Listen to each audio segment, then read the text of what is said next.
Namaste, Sraddhalu. Namaste and welcome to everybody. We are happy to continue today part 211 on the same theme of current affairs. And we will continue with a special focus today on the events in Bangladesh. But first, we will have a few comments that derived from our last session. And as usually, you may post your questions beforehand at our email ID, integralstudies.in@gmail.com, or you may post your questions during our conversation in the chat box. We have a quotation from M. Nobody said, in parentheses, reference is from Mother's Agenda, April 1969, not 1961. Yes, this is from the comments to the video. Somebody called, nicknamed Nobody said, gave a correction. Yes, probably, I'm sorry if it was wrong. It was something sent by someone on the mobile, and so I did not verify the actual link. So whenever you find this problem, just do a quick search and you will find the exact dates. We go to the next comment. About the boxer from the Olympics, Siddhant, he quoted, the Olympic boxer was a biological female with high levels of testosterone. That's the official statement. I doubt a Muslim nation where gay marriage is banned would let a trans woman represent them. Yes, it's actually more complicated than that, and what was officially said is wrong. The person is biologically, genetically an XY chromosome, technically a male. But sometimes it happens because of hormonal imbalances in the mother or through the food that the organs did not fully form. They remained partly withdrawn inside the biology. The result was the child was raised as a girl because they actually thought it's a girl. And at a later stage, when the biology hits puberty, then you have all of the male characteristics, including voice change and the burst of the testosterone, etc. And as a result, when the testing was done, this was in a previous Olympic or other let's say demonstrations or competitions of other places, not in the Olympics necessarily, when the testing was done and the chromosome were found to be XY, this person was forbidden. And what happened in the Olympics of France in this time was they simply went by the statement which is put in the passport. In the earlier situation though, when this person had created a controversy around it on being banned from competition, initially asking for a recheck and then realizing that once the test is done, if the person is declared an XY chromosome, going back to their Muslim nation, they would be under severe criticism. So actually the person cancelled the request for a retest. So this is just to show you that the situation is a bit complicated, but technically, and this has been done before and you will find all the evidence online, I've given one link which gives you the details. The person is biologically XY chromosome. Now technically there are only two, XY and XX, which is the female. Occasionally, very rarely, something like 0.001%, you have these XXY, which is considered an aberration, and there can be severe problems of formation of the organs. But in this case, it's very simply XY. And it's just there was a sufficient insufficiency of certain hormones which created for partial formation of the organs. So actually, technically, it will be an XY. Now, I'm hesitating to say male or man because there will be people who will say, no, your gender is what you identify yourself with psychologically. This is a discussion we have had before, so I will not go into that. But if the Olympics are all about physical prowess, physical strength, physical skill, physical speed, etc., then you have to go on the basis of physical reality and not psychological identification. In such a case, if there's a problem with the use of the word male or female, simply say XX chromosome versus XY chromosome and the matter becomes simple. I am saying this a little facetiously because it finally comes down to this pretense that gender can be just a question of what you identify with psychologically. It's not so simple, and we have recognized in our earlier discussion there are three different things: the biology, which is fixed and you cannot change. Second is psychological identification, which you can of course play with anything. And the third is sexual orientation, which is a different issue from the first two. And all three have been blended into this term gender, which is creating all the confusion. So we can go to the next comment. Ram Kumar and also Hemant sent a video on the opening ceremony. So Yes. he found this video, on YouTube. I have put both the links. There was also a link sent by Kurt, very thankful for that, because it's the only link which we have found in which the entire thing is available. For those who have the time to waste, you can spend 2 hours watching the whole thing. I don't recommend it. It's not worth it. If you just want to get a glimpse of the perversions, take a look at the 2 other links which give you a kind of a summary of things. They are not detailed, but they give you an idea of the direction in which things go. If you are interested to really study how the symbolism works, go through the whole 2 hours, but then watch every single part has a symbolism if you know what to look for.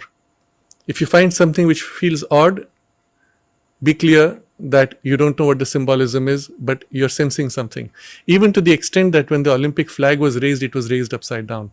And in the background was the bull head. And all of these are part of the symbolism of the satanic practices. So I think we From go to the next Silver comment. Phantom, we have this comment. The assassination attempt that took place in Delhi, you refer to happen in the mid-80s. The target was the then PM Rajiv Gandhi and not Indira Gandhi. The assassin, who had himself in the bushes, fired a few shots before being apprehended by the security staff. Obvious he was not a professional, but the matter got hushed for reason known only to the powers that be. Yes, again, I stand corrected. But to be fair, I had said I think it was, and I was not sure because some of these events are a bit too far back for me. It's several lifetimes ago, as if, so it's difficult to recall details. And I apologize for these inadvertent slips. But yes, the matter was hushed up for various reasons, because the idea was that if it was amplified, it would give more grist to the Khalistani movement, as well as perhaps alienate the Sikhs in India. Now, this is a legitimate concern, of course, but we have to understand that there are also illegitimate reasons for cover-up, as we have seen in the case of Trump's assassination attempt. And there you can see how swiftly, rapidly things have been blurred out, covered up, and the entire media has swung to taunting Trump for every little detail, and all the information regarding what has happened has completely been buried. Only occasionally something squeaks up slightly and then it's brushed out within a few hours.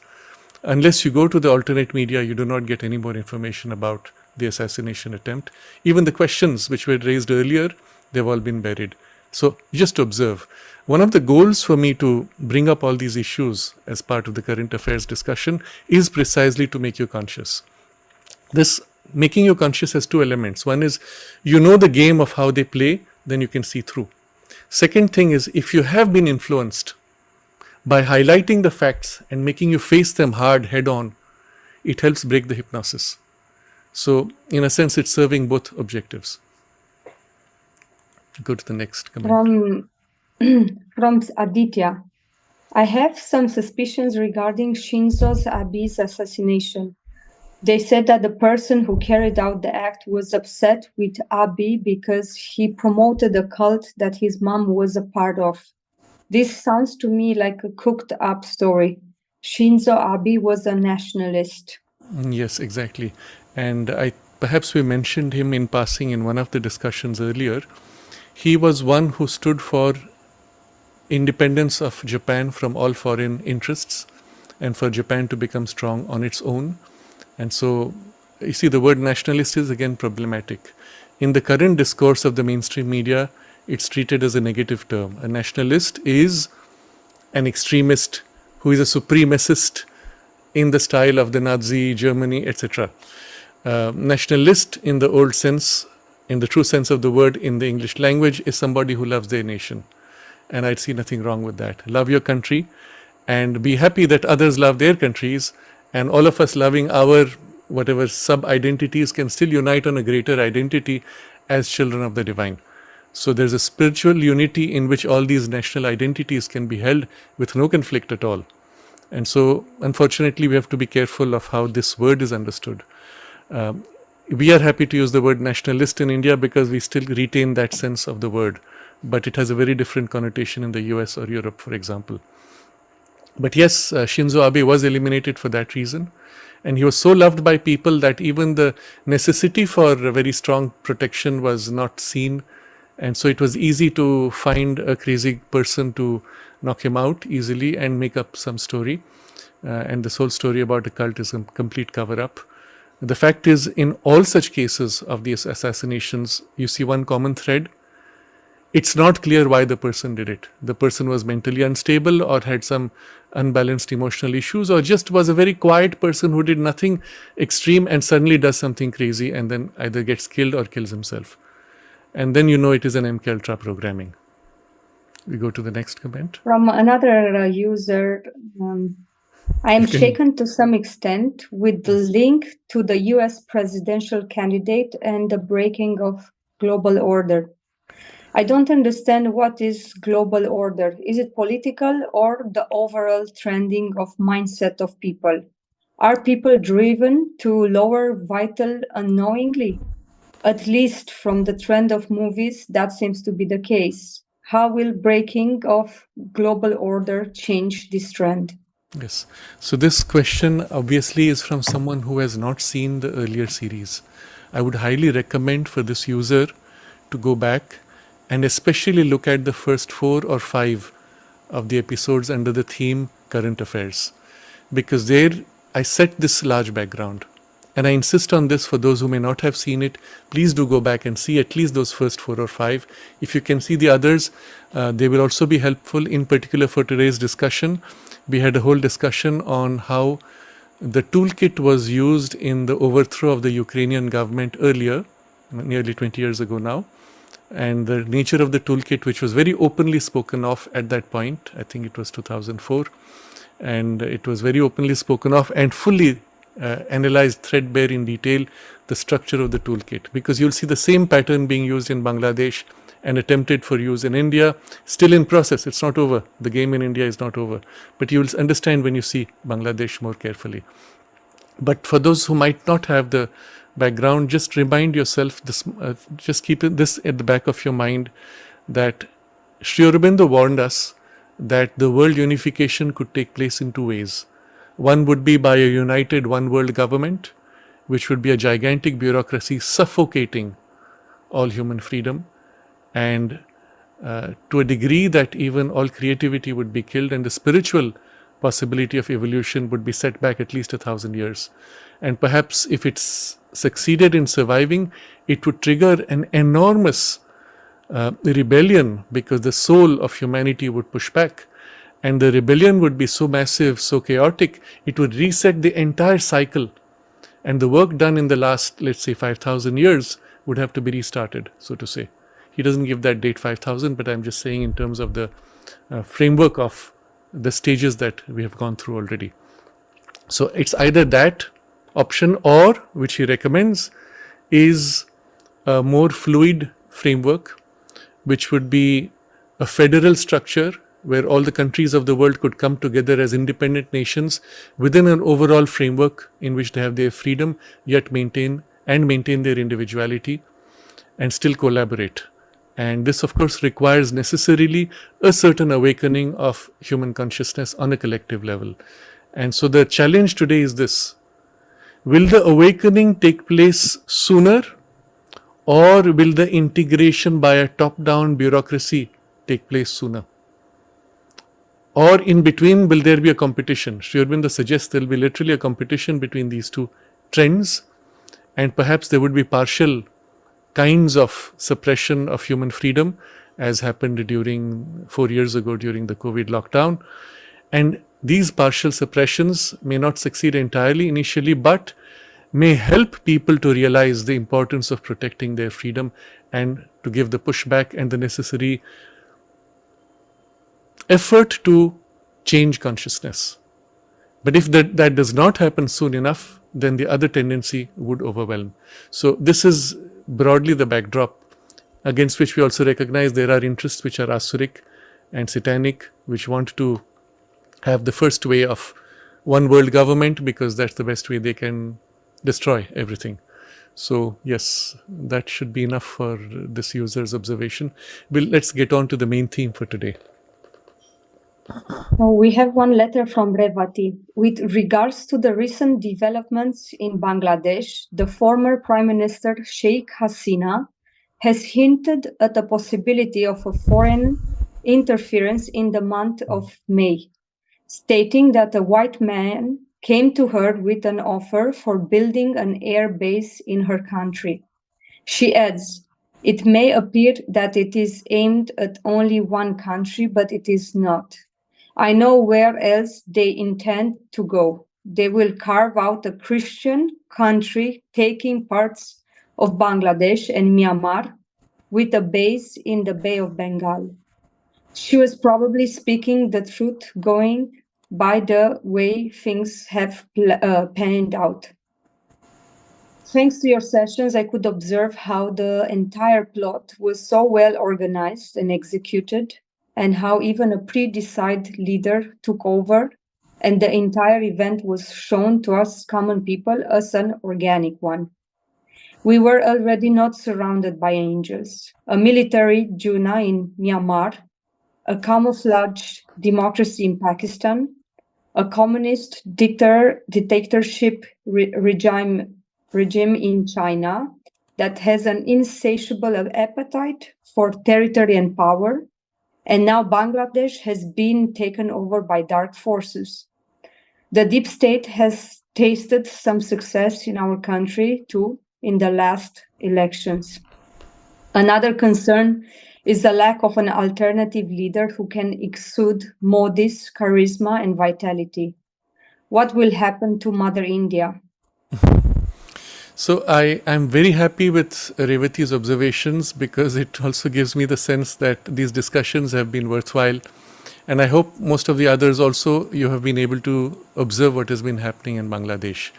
And to Revati's observation about the military base, I've put two links regarding this, about something which was announced in May by Sheikh Hasina, who has just been overthrown, who actually said that she was approached by some country which wanted to create a Christian nation and create a base, military base.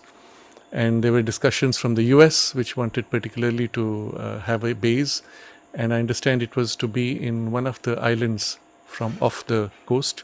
So the second link gives all the details there. But what is interesting is she was told that if she agrees, then all the problems coming from her election would go away. She didn't agree. She spoke about it instead. She exposed the fact that she had been approached for this purpose, and you see the result now. So let's first understand this, and now what exactly happened in Bangladesh. And for this, you have to actually go back a couple of steps, and then we'll come to the actual events recently, because they're quite fascinating. And I'm also putting this in context of India and what happened in India in the recent elections. I think you can read out also Bharata's question about India. Yes, because Bharata, she's asking, can you unpack some aspects of deep state interference in Indians' 2024 elections? There seems to be massive force influencing it against the incumbent government. Yes, so this is one aspect. I will not speak directly about the Indian elections, perhaps that will be another time, but I want you to compare, as I highlight the steps that took place in Bangladesh, compare with how exactly the similar pattern was followed in India. Similar patterns, similar forces, even similar players. But for the moment, we will focus just on the Bangladesh situation. But before we come to that, we have to go back two steps. First step we go back is what happened in the last 10 years. But the second step, we have to go back again to what happened in 1947 when India was partitioned. Remember, there was no Bangladesh ever. in human history. There was no Pakistan ever in human history until 1947, when the British, while leaving India, divided India, partitioned India. And the result was the creation of these two artificial countries on the basis of religion. Now, a country is never defined by religion. If that were the case, the entire Middle East would be one country. So it's not, the division on religious lines was a falsehood. The fact was that large parts of Pakistan and Bangladesh were Hindu. It just, in the total sum, a majority of Muslims was slightly more than Hindus in the total area. But if you go into large patches, there were majority Hindu areas, majority other traditions also. But the British carved a line, just like that. And it was meant to be difficult for the future, to leave India fighting. They did exactly the same thing in Cyprus. They did exactly the same thing in other countries in Africa. As they left, they partitioned, to leave you fighting and leave you weak so that they can continue to exert an influence on both sides. Now, what happened with Pakistan and Bangladesh is, if you look at the body of a country, and I mean here from the spiritual perspective and the psychological perspective, there is a body of a nation with its physical embodiment. The two sides, the arms, can be cut off. If you cut off the arms do not get a soul. The soul stays with the main body. What happens to the arm?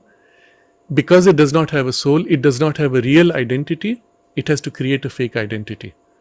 In this case, we can say it is the ego sense as a false identity, which has to then define itself in relation to the soul, which is outside its body. So what does it do? It either loves, if it loves, then it merges back, or it hates and fears, in which case it maintains its separation. So if Pakistan and Bangladesh had to maintain their independent identity but without a soul, the only way was in relation to its soul, but by hatred or fear. So the psychology of these two spaces was always that. Live on the hatred or fear of India. Now, hatred can come because the whole basis of the partition was religion. And so simply saying that, oh, we are Pakistan, as distinct from Hindustan. So Paki meaning being pure. So we are the pure land, Hindu is the impure land, and so on. Of course, that doesn't last too long. So then you have to create a fear. Oh, if you don't follow what we say, then India will invade. In practice, it was always Pakistan that invaded. India defended itself, often initially at great loss. Eventually, though, the last war that took place, there was a major win on India's side, to the extent that the mother was involved actually in guiding some of the Indian military at that time. And at that point, she had advised the then Prime Minister Indira Gandhi to immediately step into Bangladesh and free Bangladesh from what was West Pakistan. Now you must understand, Bangladesh and what is Pakistan today were treated as one country, East Pakistan and West Pakistan. Of course, it can't work that way again.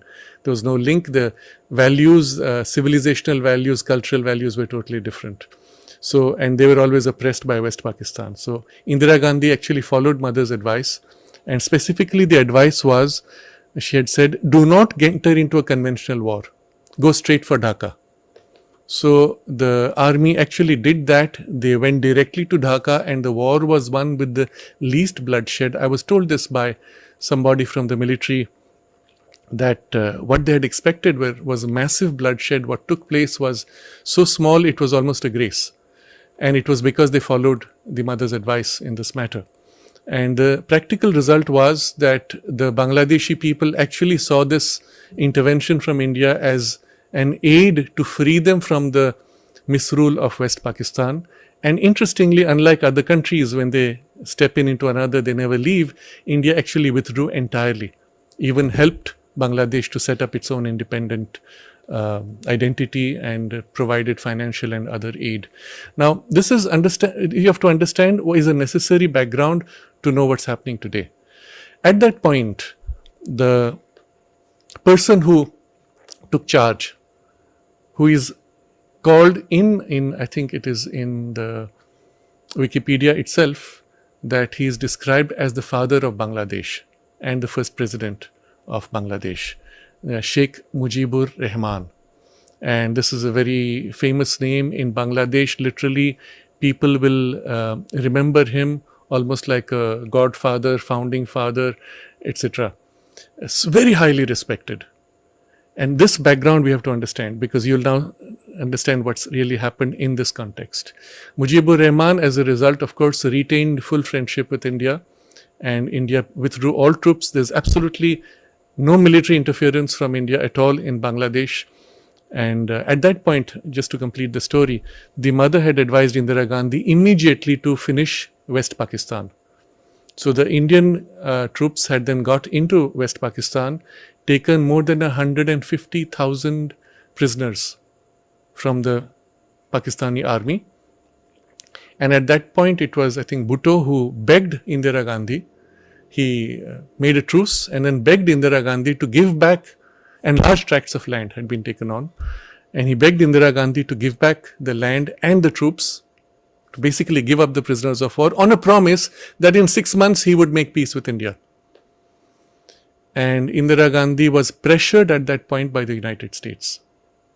And it was interesting, the whole dimensions to this whole war.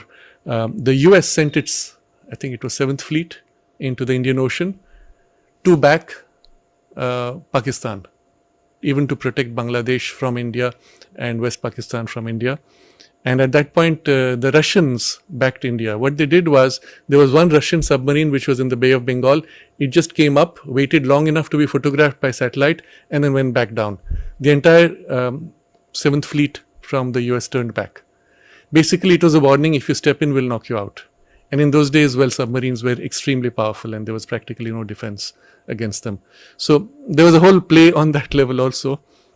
Just to understand, these situations are not so simplistically superficial as seemed presented to you in the media. So mother's advice was to finish West Pakistan. Indira Gandhi started the process. At some point, the US pressured Indira Gandhi. And this combination pressure, she gave in. Practically then gave back the lands, gave back the prisoners of war on the basis of an oral promise. Perhaps there was a genuine intent of Bhutto, but then he was deposed within a few months and the military took over. And obviously none of those promises could survive. And the result, the mother had said at that time, it was very tragic that it could not be completed. And as a result, India would suffer greatly. And then she makes this forecast from her vision. She saw that eventually now the reunion would take place in a different way. It would not be through war and so on. And she said the world situation would change. The US would support India instead of Pakistan. This happened for the first time under Trump. And as a result, Trump also blocked the funding to Pakistan's military and its terrorist training camps. The result, the mother said, would be that Pakistan would break up internally into 5 different parts, and each part would want to rejoin with India. So this almost happened, even the breakup almost happened during Trump's presidency. The moment Biden came to power, he reversed all the policies and once again backed the cabal and CIA controls within the Pakistani military. Perhaps when Trump comes back, it will change again, to be seen. But I'm giving you this background to show you the nature of the conflict, and even that the mother had to take sides and intervene and help. But this could not be completed at that time, and this is important to know. The same way as Bhutto was overthrown and the military took over, we have exactly the same pattern now taking place in Bangladesh, and we'll look at the correlations. Understand also, both these places, Bangladesh and Pakistan, have rarely had stable civilian governments, and for a good reason, because there is no sole identity. A nation cannot exist without a sole identity, and you cannot create a fake sole identity.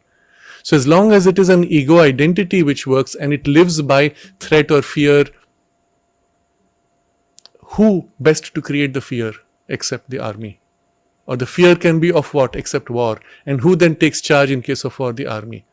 So inevitably, both of these countries have been always either ruled directly by army, or the army installs a puppet civilian government, and when it does not like what the civilian government is doing, it overthrows and replaces it on a whim. You see this more blatantly in West Pakistan, the Pakistan of today, less blatantly in Bangladesh. Because interestingly, Bangladesh's Islam is much more moderate, much more soft, and because it is largely Bengali, and the Bengali temperament is very different from the, let's say, Punjabi or the northwest frontier temperament, which is largely seen in Pakistan. So, as a result, there are significant differences. Now, with this background, we come to the specifics of what happened in the last few days. Literally, it is now 5 days since suddenly there was this overthrow. So, go back now to the first step I said, 2014, 10 years ago. Hasina, you must understand, was the daughter of Mujibur Rahman. This is the man who is the first president of Bangladesh. He's father of Bangladesh. And this is openly stated even in Wikipedia by everybody. In Bangladeshis will tell you this. He is the father of Bangladesh because he liberated Bangladesh, so to say.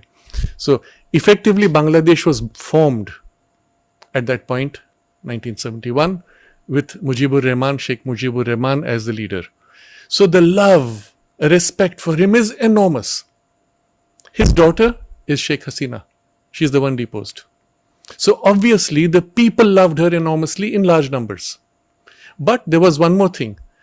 Along with Sheikh Mujibur Rahman, there was one Zia, who was also a veteran of that period.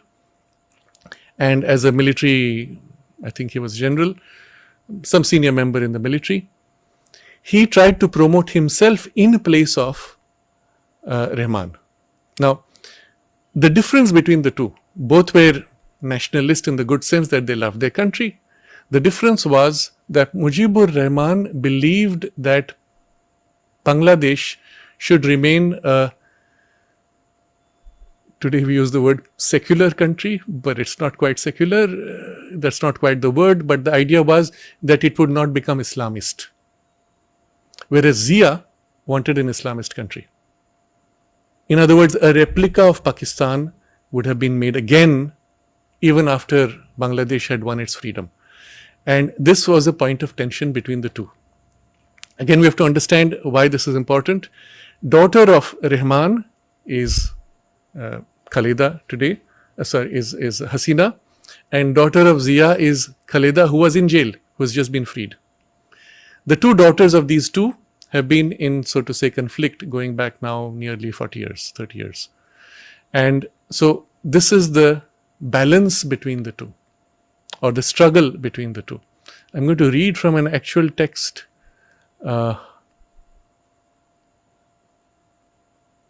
regarding I've put all the links relating to these things. So, Khaleda Zia being released. Ziaur Rahman's ideology was also centered around Bangladeshi nationalism, but it emphasized Islamic identity of the nation, distancing itself from the secularism promoted by Mujib. He amended the constitution to replace the term secularism with absolute trust and faith in the Almighty Allah, signaling a move towards incorporating Islamic principles into state affairs. This is important to highlight as both Sheikh Hasina and Khaleda Zia inherited these ideological patterns and continue to follow them. Now, so look at that, understand it's a continuation of this struggle. Here is Sheikh Hasina, who is standing for something which is a more moderate identity, not hard Islamic extremist. The other side is Zia, who is hard Islamist. Obviously, by now it's already too late because the constitution, the word secularism, which was put by Mujibur Rahman, has been replaced by this absolute trust and faith in Almighty Allah. In that sense, that's already too late. But still, it's the ideology which matters, not you can still take that in a positive way and say, yes, we believe in God, like in the United States, they will say, in God we trust. That's on the dollar note. In itself, that's not a problem as long as the ideology is open and inclusive. But what you understand is Khaleda Zia represents the hardline ideology. And the lady who's overthrown, the prime minister, is the moderate ideology. Now understand that this is a continuation of that struggle for the identity of Bangladesh and for control of Bangladesh. By who? The moderate or the extremist Islam. Now, with this background, we look at what happened. Hasina is highly loved and respected by the largest majority within Bangladesh. There's an opposition which is run by Zia, who boycotts the elections in 2014. This is important because they did the same this year. They inevitably lost, but they boycotted because they knew they would lose so badly that it would be a humiliation to have the actual facts, so they boycotted it. 2018, Hasina again wins. That's her third consecutive term with 96% votes. Now that's dramatic. Now either she's really loved or the elections have been fixed. But even if it's fixed, you never fix for 96%. So very likely I would tend to believe that she is loved. When I've communicated with people in Bangladesh, indirectly sometimes by whatever means, the general sense is always this very great love and respect for Hasina. So in January of this year, 2024, Hasina wins her fourth term. Again, this time the opposition, which is Zia's party, boycotts it. Now, Hasina has made many statements in the past about why she was against Zia. And she jailed Zia on corruption charges. She also, at that point, attempted to jail Muhammad Yunus, Nobel laureate Muhammad Yunus, on grounds of corruption. So remember, being a Nobel laureate means nothing. That's a political award for political objectives. So we'll come to that shortly. But she was very open about her criticism, described them as corrupt, said that they were harming Bangladesh interests. Now you must understand that even if her intentions were good, in terms of experience, the space of Bangladesh does not know what it means to have a real democracy, as it is with Pakistan, as it is with all the Middle Eastern countries. For a single reason that the moment you Islamize, the Islamic identity has a problem with democracy. There are internal conflicts of values by which democracy cannot somehow survive in a strongly Islamic country. So we don't analyze those circumstances, but we just understand that it's not easy. So inevitably, she was high-handed. I'm not saying she was an angel. You may like her, you may dislike her, it's irrelevant. Understand what she stands for. And so, when she is boycotted again by the BNP, it makes no difference, she wins hands down. Had there been something against her which was strong enough in the people, then other parties would have won, or there would be a chance for other parties. The fact that there is no other significant opposition tells you again that people actually don't have an issue primarily with her. Now comes the significant event in May 25th, 2024. Hasina makes this announcement very publicly. She says that the US is desperate for a military base in Bangladesh. They wanted to take over the St. Martin Island and turn it into American base. She refused, and she made this public. At the same time, she says she was under pressure from China because they did not like that Bangladesh had done a deal with India over the Tista Dam waters. It wanted to have its role inside. It tried to get in the way it got in very effectively inside Nepal. It tried to get into Bangladesh. Bangladesh, at least under Hasina, was more wary. She made 2 trips to India to build friendships, to build connections for trade, for communications, for electricity sharing, and various other things. So all of this was leading towards better integration and communication between Bangladesh and India. And even though it's a Muslim majority country, as such, that was never an issue because the Islam in Bangladesh is largely moderate. I mean, largely there are always extremists. So what happened was the US was upset it was not getting its base. China was upset because it was not getting its control and the dam and the electricity and whatever else they wanted as projects. Pakistan is upset because it has always, having lost Bangladesh, always wants to get back control in Bangladesh, and they have always had attacks by the ISI. Incidentally, Sheikh Mujibur Rahman was assassinated and Zia also was assassinated. The background to this, again, I think it's important to understand. When Mujibur Rahman was assassinated, Zia was at that point the military head in Bangladesh. So Hasina always said that the assassination was done by him. And it's a fact that within a few months or a year, this man becomes the next prime minister. So he obviously had those intentions. It's not like he was army chief and then retires into oblivion. He becomes prime minister, having ensured, perhaps according to Hasina, the assassination of her father. Subsequently, as it turns out, he was assassinated by somebody else. We don't know who. So between the two, there's a tension on this also. And the assassination is part of the, let's say, culture of handover of power both in West Pakistan and in Bangladesh. So what happened was, West Pakistan is upset. They have lost, even though they attempted to take over by assassination. It didn't work. Now what happens next is they've been feeding at the grassroots various movements of radical Islam, which want to remove and depose Hasina. So there's the radical Islam, which is also against her. Now, in such a situation, you must understand, for her to survive means to push hard against whatever is strangling the freedom that she's trying to protect. As a result, necessarily, such people, such leaders tend to become excessively dominant. Having been 4 times elected, they tend to lose the perspective and tend to become too complacent. This was a mistake. What happened now is the textbook. We have had a whole session about how the toolkit, how it works. So it was textbook toolkit. First in July, remember, May she was approached. She reveals that she was approached and she has refused. By then in July, all the network is activated.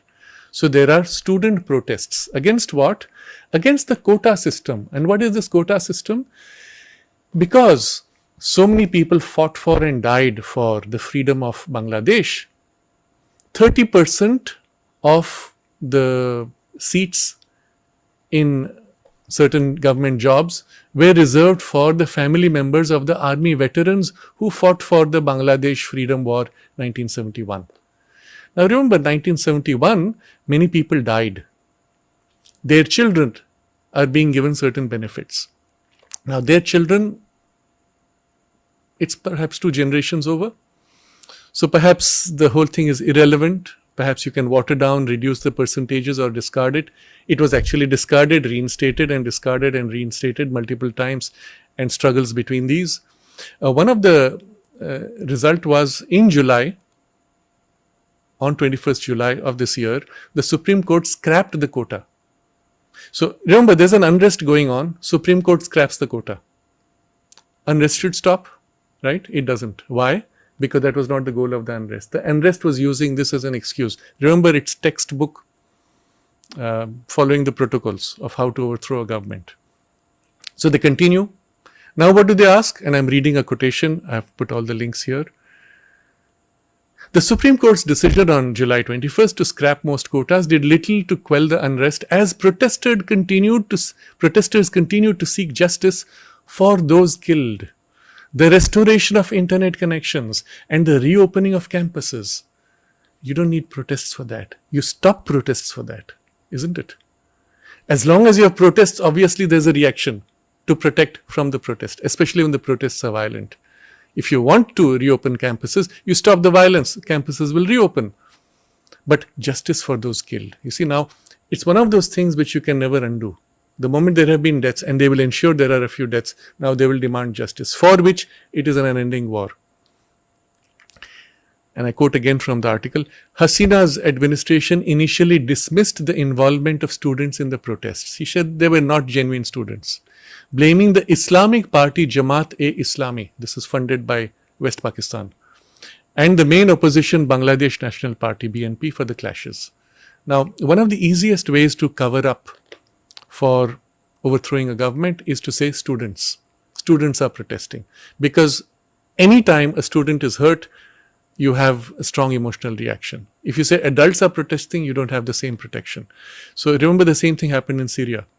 I think I mentioned, I had spoken with one of the Syrian activists who was part of the university, actually was a student there, and he said they were actually in talks with the government at that time. I think it was Assad. And Assad had assured them, he said, in 2 years, I will give you a full democracy. But if I give it to you now, it will be the extremist Islamists who will take over. And I don't want that to happen. This he actually said to the students. But the students were still demonstrating peacefully. And as it turns out, he said, suddenly in the group, there was a few men came in which were dressed differently. They were dressed like students, but were adults and were military types. And someone from inside, now this mixed student, no more students, shot at the police. Police retaliated. In defense, obviously. You shoot a policeman, what do the police do? They immediately protect themselves or fire back if the shooting continues. And a few students are possibly hurt. Now, we don't know if actually students or these new people who had come in were hurt. The result was that everything went off track, and this is the textbook toolkit. Incidentally, this person also told me, I'm saying this personally, he told me that their leader, student leader, was phoned by an American sounding voice. Now that can mean anything. And the man said, we have just put a certain amount of money in your bank account. If you continue to do what you're doing, we will continue to put money. And he confirmed that the money had actually come. Now, this is how the toolkit operates. You pick potential leaders, feed them money, make them do what they want. And to the extent that they continue, they don't rely on one. They may be feeding about 20, 30 leaders at the same time. And then they will continue to feed the ones who are more effective and so on. So these intelligence agencies are on a lookout for potential leaders among students. And this is the way they activate some of them. So this now goes back to what happened in July. Supreme Court has scrapped the quotas. Unrest continues for no good reason. Okay, because the reasons being given are actually contrary, self-defeating. But watch what happens. As the unrests continue, who is the target of the unrests? Initially Hindu temples and Hindu people. The mobs which actually go village to village, they would attack villages which were predominantly Hindu. They would ask people by name, and if they were Hindu, they would be killed. Now, at this point, what is the police supposed to do? In any civilized country, a police starts protecting. The moment they start protecting, now the same mob turns against the police, attacks the police. A few within the mob get violent, beat up a policeman, kill a policeman. Immediately there is retaliation. And in the retaliation, a few from the mob are hurt. If they are hurt, immediately in the media, which is against you, remember, they show you all these pictures of this fellow beaten by the police. They never tell you what was actually done for which the police had to defend themselves. A few bullets fired, the police fire back, or they announce Section 144 in India, which is basically a curfew. Nobody is allowed to go out. Which in the media is amplified by suppression of freedom of speech, stopping of internet, suppression of freedom of speech.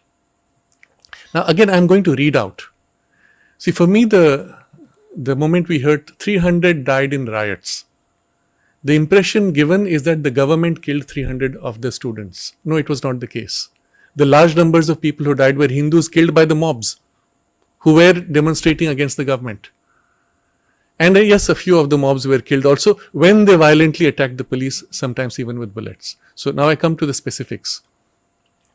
July 19th was the first sign that this was heading for an overthrow.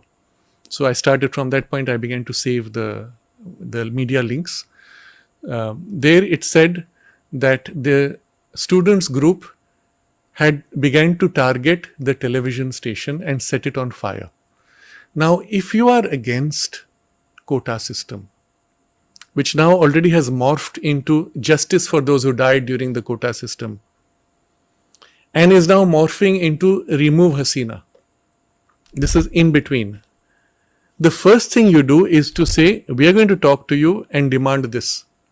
And you put your demands, put it out in the media also if necessary. Instead, what was happening, they were going to the main television stations and burning them. Why would you do that? Because you want to suppress any communication possible by the existing democratically elected government. Now, you may question whether the democratic election was rigged or not. If it was rigged, then there would have been evidence, they would have shown you evidence. So far, no evidence has come. But there were accusations. Fine, let's accept accusations. What do you do next? Well, you have a conversation, you communicate, you put out evidence. But why do you burn televisions? And state television? Because you want to prevent her from being able to speak to the people. First step in the toolkit. So then the student leaders announce, and in the media they'll always say student leaders declared. Who are the student leaders? They will not give your name, interestingly. Then again you have to understand this is basic toolkit. The student leaders are faceless. It's as if all the students have suddenly woken up in Bangladesh and are demanding this. No, they are not. There are a few mobs who are doing it. So occasionally now, by the way, the names have come because those names are being incorporated in the new government. So they'll say one of the famous student leaders, X, because now he's coming to the government. You can't hide it anymore. So the student leader now says, as they burn the television station, they say, we will refuse all dialogue with the government. Because Hasina said, let's dialogue and sort it out. We will refuse all dialogue while bloodshed continues. Who started the bloodshed? Who's continuing the bloodshed? Now I'm going to read again, and I've given you the links. In the meantime, Hasnat Abdullah, one of the notable figures in the anti-quota protest, indicated a hardening of the activists' position.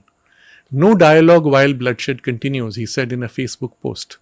In the absence of the state broadcaster and erratic internet connections, now this was toolkit, rumors have been spreading fast about people who are unaccounted for and are unreachable by mobile phone.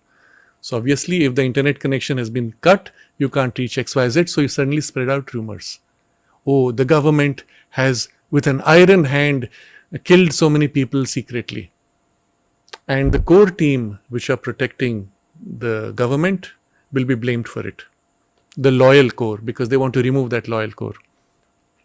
The protest has come as a surprise for the Sheikh Hasina government that returned to power for the fourth successive term in January, after a controversial election boycotted by the chief opposition, BNP. The PNP displayed sympathy for the protesters, blaming the government for high inflation and unemployment. Remember, 2 years ago, Bangladesh had the world's fastest growing economy at 7.2%. And what are they saying? High inflation and unemployment. Yes, inflation is high. And it has been generally. But that was never a problem. You also had a fastest growing economy. Now what happens? This students' movement, so to say, so-called, has morphed into a demand for resignation. See, watch from July 19th, rapidly this changes. They are asking for her resignation. Why? Remember, she is daughter of Sheikh Mujibur Rahman, founding father and first president of Bangladesh, who was assassinated by Khaleda Zia's father, who is now, and Khaleda Zia is in jail now on corruption charges. And this person who has perhaps the most positive image, you have to swing it into a negative image. And it doesn't matter what works inside Bangladesh. You can't change Bangladesh, but you can change the international opinion. So this is the game played in this kind of regime change, where the image outside the country is more important because you want international backing. When people within the country see, oh, all the countries around the world are backing this, they go silent, even though they have a different view. You'll see the same pattern happening in all other regime change, including what they have tried in India. So Modi has a very bad negative name in Europe or in the US, because it doesn't matter, that's the first step required to be able to topple him. Next, so I'm following carefully. Numbers of so-called death are increased every few days. And then comes August 5th, the main transition. And this is very critical to observe. They announce, the student leaders, no names, are announcing March to Dhaka program. I'm reading from the news item. Houses of public representatives, 20 Awami League offices, police stations and other government installations were attacked, vandalized and torched in 39 districts.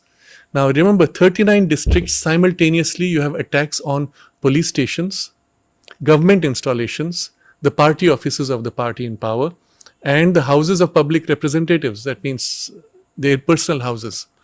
These are all duly elected.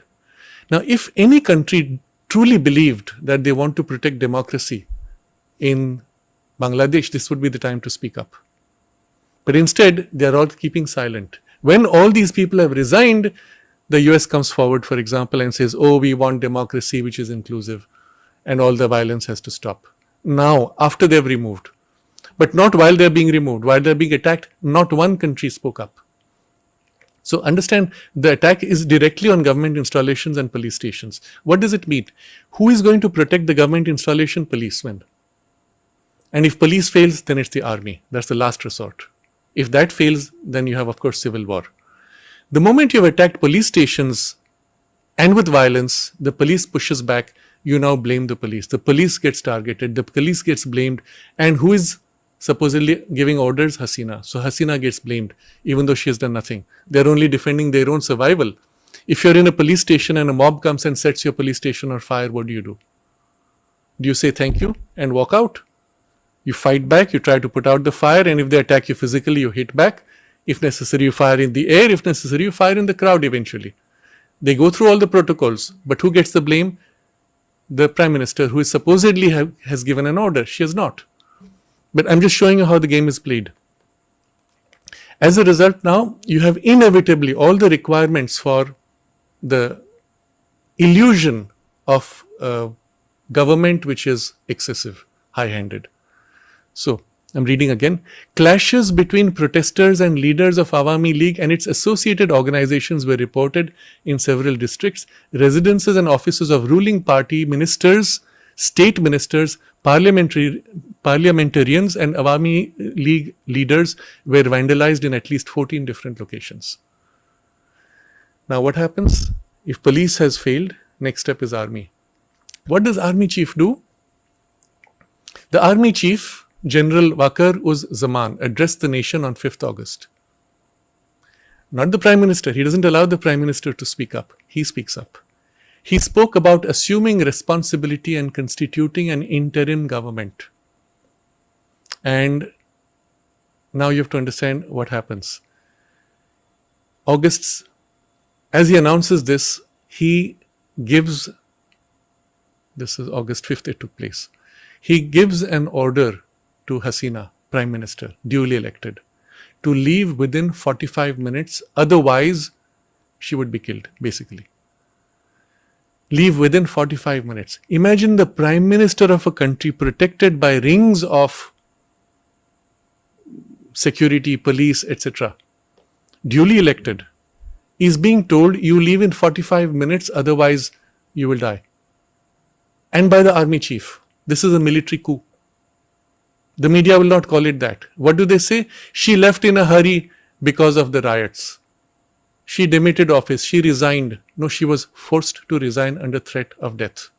So within 45 minutes, and they give her that one option. We will escort you. You take off on this plane. Beyond that, we don't give you any protection. Within 45 minutes. That means she has only the clothes she is wearing and perhaps grabs a few things and rushes off. What happens next? Remember her house, parliament, etc. All these, which are protected normally by security and police, are opened out to the public. And these mobs now walk in, burn, steal, loot, etc. And the whole thing is filmed and put out in the public. So you see, the public image created internationally is of a Prime Minister who is now guilty of having been too high-handed, of having killed 300 people, and now runs away in panic and fear because the people have woken up and have thrown her out. No, nothing of the case. It was the army chief who gave her that deadline and made her leave.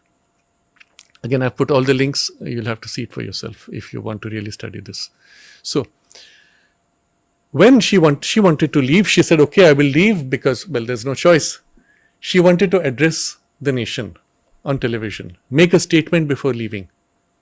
He did not allow her. He refused to have the statement. And then she is forced out, the space is opened up, parliamentary house is opened, and the mobs go in and destroy all the public property.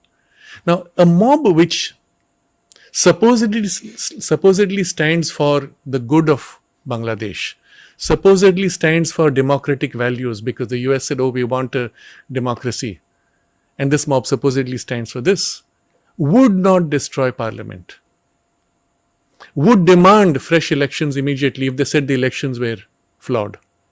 What do? None of these. They destroy parliament. So again, I read, Hasina 76 was ousted on Monday after mass protests, with the army chief declaring the military would form an interim government. Now watch this. This is very important to understand. The army chief says interim government will be military. Understand that today the mood in the world is against military governments. So having made this announcement, and remember this announcement was actually made by him, it's all on record. What happens next? He backs down. Instead, they create a front, an appearance. First of all, the so-called student leaders are a front for this army chief. Just an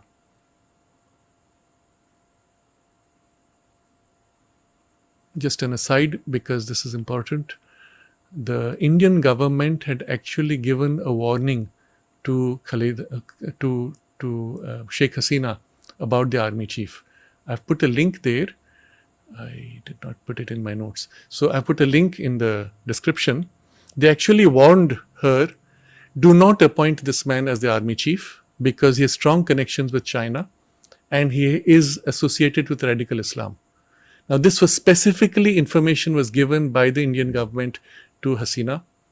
Despite that, she only this year selected him as army chief. So you understand, she made blunders. She was cocksure of her stability. And this man basically did a coup. And this is a military coup. There is no other word for it. So what happens now? Because immediately he is told, hey, you can't do this because by the controllers behind, because that's not the mood of the world. So immediately there's a further change. Now the student leaders speak up. They demand for Nobel laureate Muhammad Yunus to come and head a caretaker government. Meanwhile, what's the president doing? Because there's a president also. President is sitting silent, simply accepting this resignation and saying nothing, doing nothing. Which means what? He's under house arrest, under control of the military. Because otherwise the president would come out and say, no, this is wrong what you're doing. You're going against democratic values. Nothing. He speaks nothing. He just signs on the dotted line. Basically, he has a gun to his head by whatever means that is done. And the student leaders are calling the shots. They are demanding for a Nobel laureate who's living outside the country to come and take charge of a caretaker government. At the same time as Hasina has come into India, the US cancels her visa, UK refuses asylum, all officially, all on the same day. Now again, this means the decisions were already taken in advance. Normally, if this has just happened by chance, the State Department would have an internal discussion. What do we do about it? What should be our stand? No, they already knew because already there was a group orchestrating these events. They already had their answers in place. The moment she flies into India, they announce, we have revoked her US visa, and UK says we have no mechanism to accept an asylum and we would refuse, etc. And on the same day, the World Bank says, I'm quoting, the World Bank said it is assessing the impact of events in Bangladesh on its loan program after Hasina's resignation and departure. Now this, remember, is part of the toolkit. Once they overthrow the government, the new government will come into huge debt. And it will be beholden to the World Bank, will have to take more loans, reschedule its debts, and basically enslave the country through debt to the World Bank. This is the mechanism of how countries are controlled today. And then the student leaders make an announcement. Interesting. Watch how the wording is said, and this is all public. We have given our blood, been martyred, and we have to fulfill our pledge to build a new Bangladesh. Now what does that mean, new Bangladesh? Bangladesh just got free from Pakistan and they're celebrating their independence. Why do you need a new Bangladesh? Unless your new Bangladesh is fundamentally different from this secular Bangladesh. Okay, so our pledge, we have to fulfill our pledge to build a new Bangladesh. From the students who were supposedly demanding scrapping of a quota system, now they're saying our pledge is building a new Bangladesh. The agenda has shifted totally. And then the leader says, no government other than the one proposed by the students will be accepted. Now who is the students? This man who's talking, so-called student leader. In other words, he's saying no government except what I decide will be accepted. Now, this is the extreme of terrorist rule. Because you're a terrorist at this point. You're burning everything, you're destroying the police, you're attacking the civilian government, you're killing people, and then you're saying no government except what I decide. You have become the despot. And nobody is telling you this. The media is lying to you blatantly. Understand the game, actually. One of the reasons why I'm stating it in so many such blunt terms is to break the hypnosis. Because when we read these media narratives, and the narratives students have declared, the narrative says, oh, Nobel Peace Laureate is now going to take over. You've been brainwashed. That's the hypnosis. Who is saying this, and what are they actually saying? They are saying nobody except what we decide can form a government. So, no government other than the one proposed by the students, meaning himself, will be accepted. As we have said, no military government. Just a day before, the military head had said it's a military government. Now they've changed the narrative. Or one backed by the military, or a government of fascists will be accepted. But they are backed by military. So what has happened is, there's a military coup, and the so-called students group is put as a front to give legitimacy to the military coup. And so they have to declare that no one backed by military will be accepted, except that it's the military who threw out Hasina. So whom are they backing? Obviously, it's clear who they are backing. And with that comes the students' discrimination movement says we have given an ultimatum that the parliament should be dissolved, or else they will resume protests until their demands are granted. Now this is a despot demanding parliament to be dissolved, and the president caves in. Why would the president cave in? Because he is under the gun of the military. So these things are not openly spoken in the media, because the media's job is to hypnotize you and brainwash you and make you believe whatever the narrative is. But this is the evidence provided actually and available visibly and quite independently from the very speech of those who are doing the overthrow of the government. And immediately the day after, August 7th, we have the announcement of the release of Khaleda Zia. Now, why is this important? Because she represents the extremist Islamist ideology which wants to come back. And it was this Ziaur Rahman's ideology which centered around the Islamic identity of the nation, and that's the group, and that's the group also in the army chief. And who released her, by the way? Because she was put in jail by a civilian process, not by an army process. So again, I quote from the news link. The army's immediate decision to release opposition BNP leader Khaleda Zia also indicated that Islamist groups such as Jamaat-e-Islami and Islami Chhatra Shibir are likely to become prominent players in the country's politics. In other words, it's the army which released someone put in jail by the civilian government. So that means the army has taken sides. The army is pushing a certain agenda. And the group behind is Jamaat-e-Islami and Islami Chhatra Shibir. These are all funded extremist ideological groups. Finally, the one part which you don't see at all in the media or barely covered up, I have put a few links, but it's not highlighted. The Bangladesh Bank Governor, Abdul Rauf Talukdar, resigns. How? The same protesters, no names, stormed into Bangladesh Bank headquarters. Talukdar was threatened into resigning, and he cited personal reasons for the departure. Now, mob storms, puts a gun to his head, and he resigns, signs on the dotted line, otherwise he'll be killed. They'll just say there was an accident, he bumped, he attacked us, we hit back. They would have beaten him to death, very simply. So he signs on the dotted line, and on the text which he is forced to sign is personal reasons. Not saying obviously that he was threatened by a mob. Immediately the next day, Chief Justice is made to resign. Similar pattern. So this is August 9th. Again, I'm reading. The Bangladesh protests were sparked by a full court meeting. So, till now, remember, once the Prime Minister has left for India, The protesters have become quieter somewhat, except now focusing on these targeted killings as well as the targeted removals. Largely, it has become quiet because they have announced already Yunus will come and lead the government. Suddenly, there are fresh violence attacks. Why does that happen? Because they have ganged up around the Chief Justice Court. Why? So the Bangladesh new protests were sparked by a full court meeting called by the Chief Justice without consulting the newly formed interim government. There is not yet a newly formed interim government.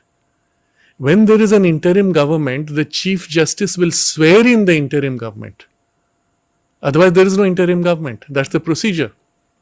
Unless the students have named Yunus as as the government, and so he becomes government. You understand the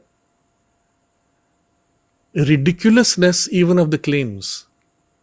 And nowhere in the media these questions are being raised. And I'm raising them somewhat sharply and blatantly just to help break the hypnosis of the media. Nothing happening is normal. Everything is the most extremely opposite of what would be normal, what would be healthy, what would be democratic, or of any meaningful values. So he didn't consult a newly formed interim government because there is none. He's the one who's supposed to swear them in. So he calls a meeting of the full court. And then students, protesters alleged that the judges of the court are part of a conspiracy prompting outrage and demands for accountability. Accountability to whom? To them, to the mob, effectively. And then again, the news item says, country's Supreme Court Chief Justice has also been forced to step down. He will tender his resignation on Saturday evening after meeting President Mohammad Shahabuddin. The students had earlier sought resignation of the Supreme Court Chief Justice Obaidul Hassan and other judges in the apex court. So you can see now there has been a total clean out. The bank's governor has been removed. Why is that important? Because the entire country is now going to be put under a massive debt. And anybody who stands to protect the country's independence economically or otherwise is going to be knocked out. And the Chief Justice, who would have sworn in the interim government, is made to step down. Why? Because they realized that he was not willing to play along with the army chief or students, so-called students' demands. So this is broadly the events as they have happened. I've gone into some detail to show you, highlight the way the toolkit works.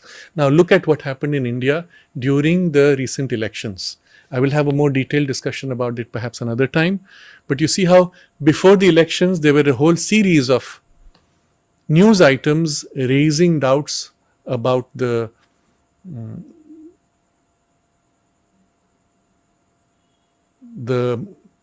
voting machines, that they could be hacked, etc. Now the doubts had to be raised internationally. In India, people have already gone through the process. They have learned to trust it but internationally the doubts had to be raised because then international media would have declared that Modi is illegitimate. Then there was a series of petitions made to the Chief Justice. As a result, just before elections, the Chief Justice cancelled a whole series of funding processes, etc., and made it easier for the opposition camp to get more funds. To swing the mood against the Modi government, and on the day before the announcement of election results, all the ex-chief justices had ganged up and filed a petition demanding an intervention from the Supreme Court. When actually elections were announced and it was found that BJP did not have the large numbers that they had hoped or the media thought they would, all of these people went quiet. All the questioning against the election voting machines, etc., all that went silent. And you have to understand why.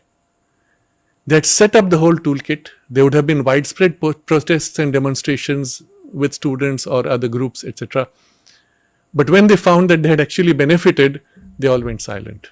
The same thing happened in Bangladesh with different players, but they have gone all the way through because the army chief was behind the whole thing, unlike in India, where the Chief Justice was also part of the group and the opposition and the media were ganged up together. There it was the army chief, it was easier. And what do we expect as an outcome? First of all, it's clear that the trend is towards the Islamic ideology, extremist ideology, to come back to power. and Khalida Zia and the other parties and the army chief all aligned to the same group. And this is the new Bangladesh that they have promised to build. You can also expect new alignments with the US and China, which have been backing all these changes. And you will also expect cancellation of all the tie-ups with India. And the same tie-ups would be then shifted to the US or China and the World Bank and so on. So everything has been put in place. In 4 days, you saw the complete overthrow of the government with precision of every detailed pre-planned put in place rapidly. So before you can wake up, before you can speak up, before you can do anything, the deal is done. And whenever there was the slightest sign of some potential opposition, the mobs have gone, forced resignations, and cleaned up for the new groups that will take over. Perhaps expect a US base. It was also, remember, one of the warnings that she had given, Hasina, that there was a plan to carve out a Christian country in the style of East Timor. Where that is, you will see in one of the articles which we have put up here from the Swarajya magazine. And they're identifying also where it is. It is in the Mizo region of part of India, part of Myanmar, part of Bangladesh. They'll pick this part which is closest to the sea, and that will become the basis for the base also, for a permanent base in the Indian Ocean. Also expect more chaos, more suppression, and more lies from the mainstream media. But once you've understood how to look at these things, you'll be able to cut through the clutter. And never believe what the media is telling you at face value. What is the place of Yunus? Well, either he is merely an opportunist who was offered a chance to become prime minister, or he was prepared from the beginning, made a Nobel laureate in order to prepare him for a potential position in future as a prime minister or president. When that did not work because Sheikh Hasina pushed him out by exposing his financial misdeeds, that did not work, they had to topple her because she was the last pin left in their opposition. And so the game has been very carefully, skillfully played, as you can see. I think this is all I want to say. For now, I will just go through the chat box to see if there are any comments or questions. Yes, so RPX is commenting about the pain of the genocide of innocent Hindu in Bangladesh. Your heart is filled with anger. What can you do? Well, right now, not too much. But you have to understand this is not something new. It has been happening for a very long time. And it's been happening across decades. In Pakistan, what is West Pakistan now? What was West Pakistan? In Pakistan of today, when the partition took place, at the end of the partition, of course, the partition had a massive massacre. Trains would come from Pakistan and every single person was butchered in cold blood. Bleeding bodies, dead bodies, one train after another. They killed every single person. And this went on for a month. And on that side, eventually after partition, there was a 20% Hindu population. That 20% today is less than 2%. And you have to ask yourself why. They were all either killed or converted. So it's been going on for a long time. Even today, if you just watch, and the mainstream media suppresses all this, you have to go into the alternate media. To this day, girls from Hindu families are kidnapped, forcibly married, converted, and so on. It keeps happening. And it's sad, but this is the reality of an ideology which is radical, which is extremist, and which is barbaric. It is not a non-evolutionary ideology. And you have to understand, as long as a part of humanity accepts to follow lower values, there will always be a collision between lower and higher values. Remember what I mentioned last time, all depends on the proportion. If a larger number of people wake up to the higher, there won't be bloodshed. But if an equal number wake up, you will have a head-on collision. If a small number wake up, they have to stay silent or they will be overwhelmed and killed. This is the balance. So the challenge today is really how fast can we wake up as a humanity in terms of our higher values. And this is something which we start where we can. And to the extent we have a wider reach, we use that. How can you help such regions? Not much right now. Perhaps the only thing you could do is to pray for peace to settle in that region. One of the things which can happen despite the mobs is if there's a strong dissent of a peace, common people could wake up, a shift take place, and even the mob violence could just stop overnight, could be extinguished by such an intervention. But still it needs a receptivity there. A mob in violence is rarely receptive, but others who are outside, and I would believe that a larger number of the Bangladeshi people do not believe in this. To the extent that they are hypnotized or misled by false information, they would be carried away, but they would not want these things to happen.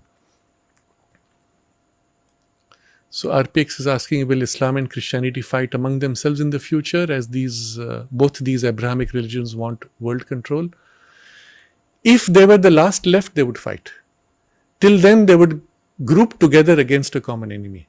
So what happens in India, for example, the weak base is the Hindu community, which is what ensures that India can never be made a religious country. Because the Hindu tradition is the only tradition that openly accepts that there are as many ways to God as there are people on earth. So it will embrace any viewpoint, any tradition, any religion. Therefore, as long as India is majority Hindu, it will never become ideologically a narrow religious country. Despite whatever the media might try to tell you about Hindu extremism, there's no such thing. There are extremists who happen to be Hindu, but they don't really represent anything of the Hindu value system.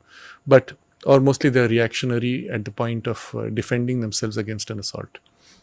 But the leftists and the Islamists and the Christian evangelical groups have ganged up for conversion of Hindus because it suits them. But the moment they have consumed whoever they could, and they hit their own groups and begin to fight each other, then you see a different game between them. Even among Christian groups, for example, in the South American, I think it was in Brazil, I may be wrong, but the Pope from the Vatican had made this announcement that his flock was being stolen by other Christian groups. So he was upset about it. So they treat you as flock, you're sheep. They're the sheep masters who basically control you. And their group was being stolen by another sheep master, and they were upset about it. So these things do happen. When it comes to the Middle East, you can see how violently the ISIS, or the Daesh as it is known, had killed Christians in southern Iraq. And they killed them in the most brutal way, in the same way as used to be done in India in the last 800 years under Islamic rule. And they would burn them alive and things like that. And you saw exactly the same extreme barbarism demonstrated by that ideology. So when it comes to that, they don't accept anybody else. That's the nature of that narrow extremist ideology. Makaran says Mujibur Rahman was also Hindu phobe, allowed killing of Hindus during the struggle. Not quite. You see, if you see what happened was, up to a certain point, he had to play the game of public statements and identity politics. But if you recall, there's this lecture that he gave, and somebody just sent me a video of it to the mass. It's a very moving lecture. He speaks of how India backed the freedom of Bangladesh, how grateful Bangladesh should be to Indira Gandhi at that point, and so on. And he did what was possible to keep Bangladesh what we would call today a secular country. Yes, so under Awami League, yes, Sumana is saying Hindus were tortured, Hindus were not safe. Yes, that's because how much can you control? When there is a mob, there's only so much a government can do or even the police can do. The reality is the number of police to the number of citizens is very small in ratio.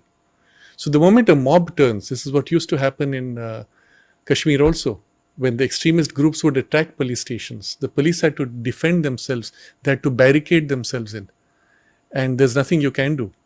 So there's only so much one can do. What you have to understand rather is what is the nature of the overall legal system and the judiciary in terms of protection it offers. And even if it offers an appearance of protection, in such ideological extremes, there's very little else that you can do. Light is making an interesting observation. Begum Khalida Zia is born on 15th August. Yes, in fact, she was born in 1971. That is 1947. Is it 15th August 47? Interesting. Very interesting. I didn't know that. I have no way to verify, but I know she was born in 1947, the same year that the partition took place and India was freed. So if it's on 15th August, she was born on India's Day of Freedom. Interesting. Tutun observes that army chief is her cousin. That's why her life was saved. Otherwise, she would have been assassinated. Yes, it's possible. Because you can see the pattern of assassination is quite common within that space. Anupam is observing that the Nobel laureate Mohammad Yunus is a close friend of Hillary Clinton. Not only that, he's a close friend of many of the deep state and cabal actors, many of whom have come out in his favor. Interestingly, and you have to just see how the media plays you. The students ask for him. In less than 6 hours, you have several major names, famous names in Europe and US, who say, we must stand for our friend Yunus. I've saved all those links. I didn't want to add too much of these links, but I'm just documenting how the process happens. It's fascinating. Within a few hours, they have been activated. Normally, what would happen is this event would take place 24 hours later. You read this, maybe 24 hours later, you think of writing something, and maybe one person writes, another person writes. No, it's all happened within a few hours simultaneously. Then you know it is orchestrated. And there were many names. I forget the names of the people. I have saved the links. But suddenly they appeared like that. What should be India's role? Anupam asks from a spiritual point of view. You have to understand the battle is not only spiritual. It's equally on a material level. I would be very surprised if India did not already warn Hasina about imminent events. Obviously, they did about this army chief, but perhaps even more. They might have tried to do perhaps, but there's only so much one can do beyond a point. But after that, anything else would be a direct interference in Bangladeshi affairs. Would that be appropriate? I don't know. There would be a time when such a thing might be appropriate. There would be other times when it's not appropriate. That is to be seen. I don't know what happens. But it's a delicate situation. Because end of the day, if Bangladesh becomes an extremist state, then it's a great problem for India because of all the implications having such a large border with Bangladesh. Rupali says, I find students of Indian universities largely brainwashed into believing these narratives. And I've witnessed that firsthand. What can we do to awaken them? By providing them the counter evidence, which is what I've tried to do now in all the I've read actually text which shows you that the game is actually different, but you have to apply a thought over it. When the army chief says that there'll be an interim military government and a few hours later the students say we will not allow an army chief, it will be we who decide. And Yunus says, yes, I will come, and he flies back immediately. Come on, that does not happen by chance. So it's orchestrated, but you have to think a little bit. And unfortunately, the whole of our education system teaches us not to think but repeat by rote. And because we've been programmed from childhood to repeat what we have read in a textbook to pass an exam, we read in the newspaper and we repeat what we read in the newspaper. And everybody repeats, so we say, yes, see, everyone is agreeing to the same thing. No, it's not. You're all puppets. And to break out of that puppetry, to break out of that control, to break out of the hypnosis, you have to start thinking and questioning. And the first thing that happens when you question, there is a disconnect between what you see and what is stated. And this creates within you a kind of a conflict. And you either start doubting yourself. It can't be that I alone am right, obviously. So you start doubting yourself. Or you say, hey, this does not make sense, but I'm scared to believe it because that means I'm all alone. And that's when it helps that when more people share notes and say, yes, it all makes sense to us. And then the natural tendency is how do we wake up others? But once you've woken up, you cannot unsee these things. That's why I was so happy with the observations that came from Revati when she said that thanks to your sessions, I could observe how the entire plot was so well organized and executed, and how even a pre-decided leader took over, and the entire event was shown to us common people as if an organic one. So once you've broken out of it, you will find you can see through so much more. But still, there are further degrees that one begins to see, and it's just disconcerting. So you have to go step by step. There is this term which is used in psychology called cognitive dissonance. Two pieces within you don't match, and you have to make a choice, and it's always difficult. It's painful even. And when you choose finally to wake up, after that you feel very much alone. And initially it's a great help to have kind of a support group where you share these things. But then you have to be very careful of the other extreme. Once the cabal recognizes that you are doing this, they give you what you're looking for. They will give you what will be called conspiracy theory. They'll make up stories in the line of what you believe with a further exaggeration. So, for example, there are videos out there where people claim that Trump faked his own assassination attempt, and they will give you evidence. And if you just follow what they're saying, it sounds compelling. But if you think about it, it doesn't fit. So you have to be very careful once you start thinking for yourself. Know also where somebody is lying to you along the lines of what you want to believe or you believe now. And you must be very rational in these things. If something is too complicated, too obstruse, as if to make a pretense of an assassination, it doesn't fit, drop it. It doesn't work like that. Life doesn't work like that. There are too many variables there. But it's a problem because students are very vulnerable. Remember, all of their life, they've been programmed to just mug up and repeat. To get them to stop and think is very difficult. But they're full of hot blood. They want to do something, so it's easy to trigger them. And that's why students' movement is the best cover for this textbook type overthrow of a government.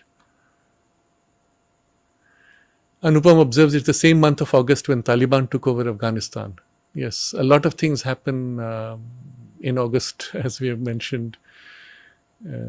It's interesting. Psychic is asking, will Trump's return help Sheikh Hasina? I don't know. I don't know if he can do anything. End of the day, you must understand once there has been an overthrow, you cannot create another overthrow, at least not the same way. You cannot become like them. You have to play the game differently.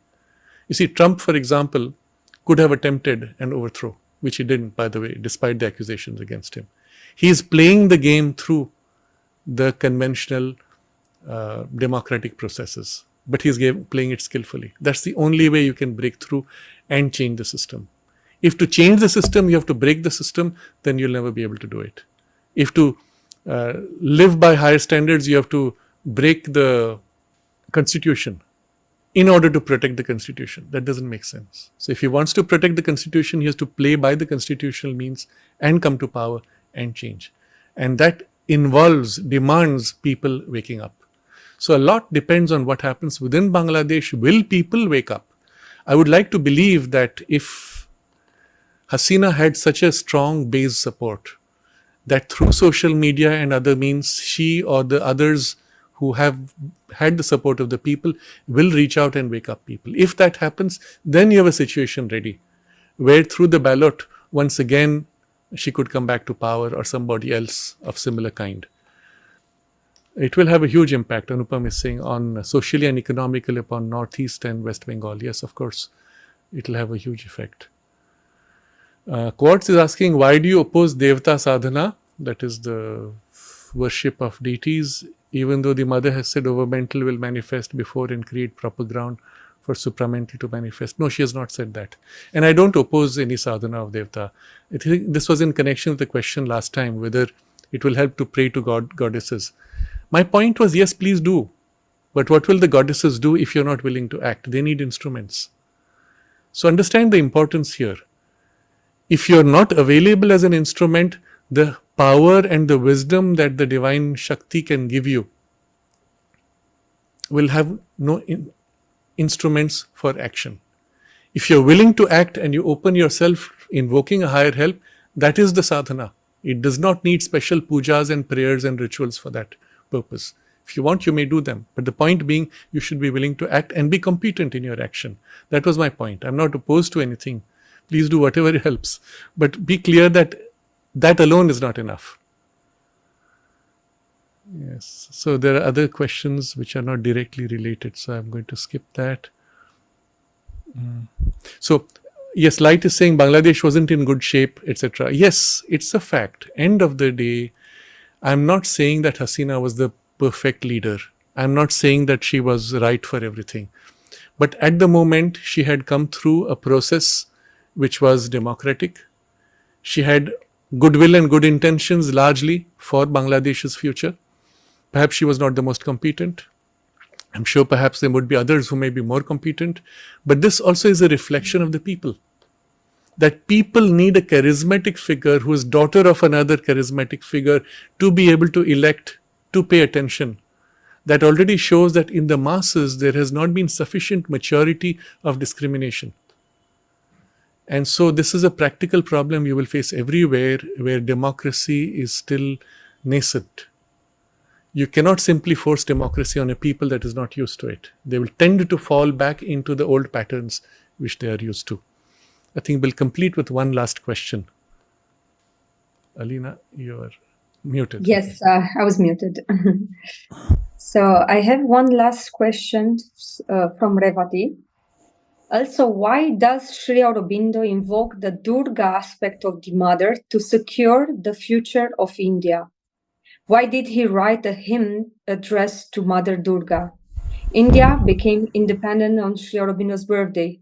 This cannot be a mere coincidence. Can you please shed some light on the same? Yes. So Sri Aurobindo himself said that India became independent not by chance. It was as if a gift from the divine, because he had worked for India's freedom. In fact, even from the higher planes, he had initiated the whole movement of the freedom. But he said he was not happy with the gift because it came in two pieces, partitioned. And that he was hoping for and working for the reunification of India. So it was not by chance, it's a fact. But to the question of invoking Mother Durga, and this would also perhaps satisfy the question earlier about what we discussed about deities. So Sri Aurobindo wrote hymn to Durga, and I would highly recommend for all of you, I will add it to the link at the end, it is not there already. I would highly recommend for all of you to read it, because in this hymn he addresses the Divine Mother in the aspect of Durga to come and help for the awakening of India. I will just read a few lines. In the first and it was originally written in 1909. I think the original is in Bengali, and then he himself has translated. The very first verse goes, Mother Durga, rider on the lion, giver of all strength, Mother, beloved of Shiva, we, born from thy parts of power, we, the youth of India, are seated here in thy temple. Listen, O Mother, descend upon earth, make thyself manifest in this land of India. Mother Durga, from age to age, in life after life, we come down into the human body, do thy work, and return to the home of delight. Now too we are born, dedicated to thy work. Listen, O Mother, descend upon earth, come to our help. And so it goes on, he addresses her as giver of force and love and knowledge. Terrible art thou in thy own self of might, Mother beautiful and fierce. In the battle of life, in India's battle, we are warriors commissioned by thee, and so on. And it goes, enter our bodies in thy yogic strength. We shall become thy instruments, thy sword slaying all evil, thy lamp dispelling all ignorance. Fulfill this yearning of thy young children. O Mother, be the master and drive the instrument. So you see here, the call is for her to incarnate and to give us the knowledge, strength and love which will flow so that we may be the active instruments for the awakening and the liberation of Mother India. And so you see the context. And the last verse that quite a few have skipped. Come, revealer of the hero path, we shall no longer cast thee away. May our entire life become a ceaseless worship of the Mother, all our acts a continuous service to the Mother, full of love, full of energy. This is our prayer, O Mother. Descend upon earth, make thyself manifest in this land of India. Now, the two things I want to highlight in this. First, that the whole status is one of the sadhana of the yoga itself, of becoming a conscious instrument of the divine with your ego thinned out enough that the divine will, the divine knowledge, the divine strength particularly, and love can flow and act through you. But there's a second key point. He says, we shall no longer cast thee away. And this is in answer to Revati's question. Why did Sri Aurobindo invoke the Durga aspect of the mother? Because, and he said this in different words, in the past, during the ascetic phase, in India also as in much of the world, we threw away strength. We threw away power and wealth. We chose weakness, incapacity, as if it was a superior spiritual station, which is a perversion, it's a falsehood. Spirituality is not weakness. Spirituality is strength, it is skill, it is perfection, it is power, it is love, and all these together. Because that's the nature of the divine. So to be weak is not the nature of the divine. But in the past, when India cast away the power aspect of the divine, Durga, she became weak and therefore the invasions. And now the prayer is, we shall no longer cast thee away. In other words, hopefully we have woken up enough that we can reclaim the necessity of the action with strength, wisdom and love, but without compromising the strength, in service to the divine, for the well-being of humanity, for human evolution. We shall no longer cast thee away. And this I want to ask all of you to introspect, because it's something I have personally had to struggle with, and I cannot say I have really overcome it.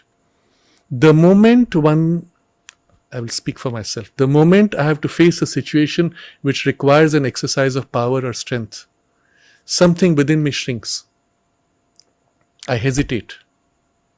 Why? Because innately in the exercise of strength or power, there is as if a tendency to lose the purity and the clarity and the light or the balance or even the love.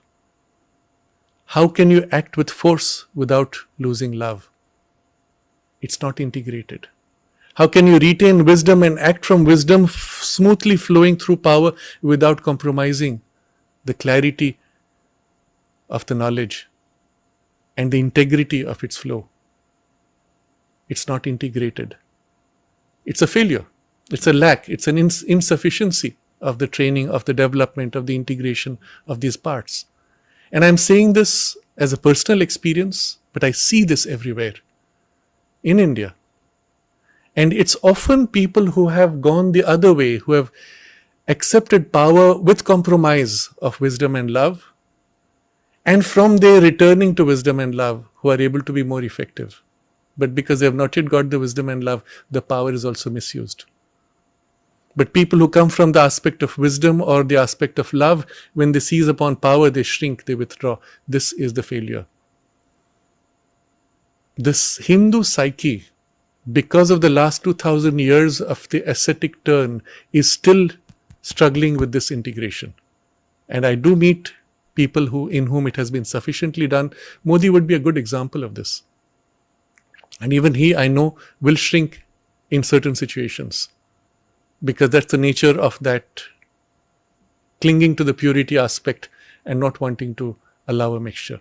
So we have to understand that this is part of the evolutionary struggle taking place in each one of us. And so coming back to that question, what can we do? I will say, well, build this integration. Find this resolution in yourself more and more in the domain of action given to you in life. And the more you are able to find this integration, the more it will have a ripple effect in others. And you will see in others also the same wisdom, power and love integrating and waking up. Because these three are, Sri Aurobindo observes, the three legs of the Sanatana Dharma, the eternal truth, which is what India stands for, which is the basis of what you call Hinduism as a religious, one of the religious forms. But the Sanatana Dharma is much larger and broader. But it stands on these three legs: wisdom, strength, and love. Without wisdom, the strength is despotic. Without love, the strength is despotic. Without wisdom, the strength is chaotic. But without strength, the love is ineffective. Without strength, the knowledge is also idle. Love without wisdom or power is, of course, meaningless. It can even do more harm. So you need all three, but unified, not three separate things operating with struggles between them. We start with that perhaps, but unified into a single harmony. This is the challenge before us. And from a perspective of sadhana, this is the effort to be made. So you will easily find this hymn to Durga, Durga Stotra. And just now, because all of you are online, I will just drop the link in the chat box itself. But I will put it in the description box also afterwards. Do read this. Try to feel the truth which is behind. It is very specific because at that time Sri Aurobindo was working for India's freedom. So very clearly it is addressed for India. But then you can see how whether you live in India, whether you're born in India or not is irrelevant. The principle would apply for humanity. And it is only later when Sri Aurobindo's yoga took a larger turn, which is going beyond India, for the liberation of humanity, that the formulations also changed to a broader scope.